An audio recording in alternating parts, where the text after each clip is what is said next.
Set করুন। দেখবেন এটা একেবারে স্ট্রং হয়ে গেছে, আর নড়বেও না, পড়েও যাবে না। এবার বলি এই লাইটারটাকে আমরা কেন ভেজালাম।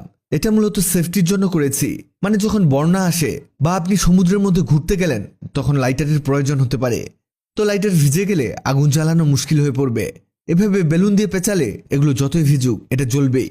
ভিডিওটি অনেকের উপকারে আসতে পারে, তাই ভিডিওটিকে শেয়ার করুন। আগের ভিডিওতে কমেন্ট করেছেন রাজশাহী থেকে ফারজানা নিশা, গাইবান্ধা থেকে ভালোবাসার ঘর, নোয়াখালী থেকে তাহমিনা আক্তার, ঢাকা ক্যান্টনমেন্ট থেকে জসিমউদ্দিন, পটুয়াখালী থেকে লাইলি বেগম।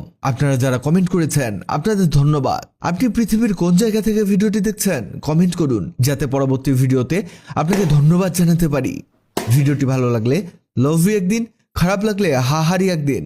এমন সব তথ্যবহুল ভিডিও পেতে ন্যাচারাল বিউটি হ্যাক্সকে লাইক ও ফলো দিয়ে রাখুন।